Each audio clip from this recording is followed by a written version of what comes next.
Selain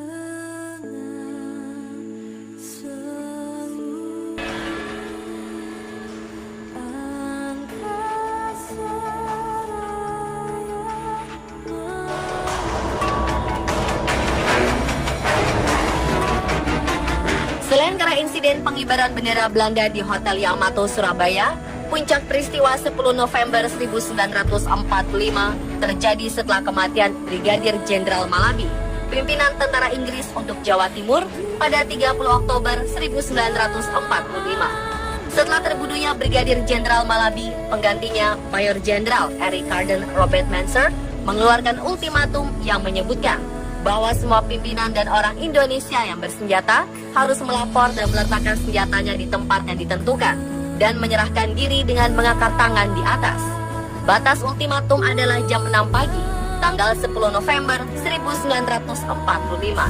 Namun ultimatum tersebut tidak diindahkan dan dianggap sebagai penghinaan oleh arek-arek Surabaya.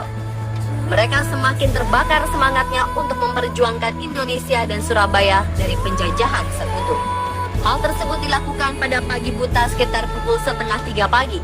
Seluruh arek-arek Surabaya, TKR atau Tentara Keamanan Rakyat, pembantu peta atau pembela tanah air, bekas pasukan peta, dan sukarelawan Surabaya turun ke medan perang untuk mati demi kemerdekaan. Salah satu tokoh utama, Bung Tomo, mulai membentangkan obor dan membakar semangat dan jiwa kepatriotan rakyat Surabaya. Berkat Bung Tomo, Indonesia tidak gentar melawan tentara Inggris yang dipersenjatai dengan banyak alat tembak. Semua pasukan dan arek-arek Surabaya maju ke medan pertempuran. Bantuan dari Brimob Kediri dan Semarang juga turut andil melawan pihak sekutu sampai pada titik darah penghabisan. Pukul 6 pagi yang merupakan batas ultimatum penyerahan senjata, belum juga ada rakyat Surabaya yang menyerahkan senjata. 10 November pagi, tentara Inggris mulai melancarkan serangan berskala besar yang diawali dengan pengeboman udara ke gedung-gedung pemerintahan Surabaya. Mereka juga mengerahkan sekitar 30.000 infanteri, sejumlah pesawat terbang, tank, dan kapal perang. Inggris membombardir kota Surabaya dengan meriam dari laut dan darat. Perlawanan pasukan dan milisi Indonesia kemudian berkobar di seluruh kota dengan bantuan yang aktif dari seluruh penduduk Surabaya. Pelopor muda Bung Tomo yang berpengaruh besar di masyarakat terus menggerakkan dan membakar semangat perlawanan pemuda-pemuda Surabaya.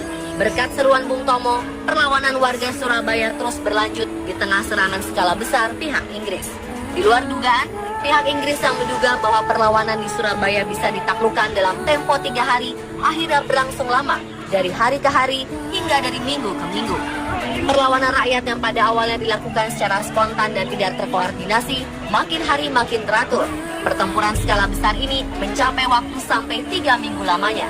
Dalam pertempuran ini, setidaknya 16.000 pejuang dari pihak Indonesia tewas.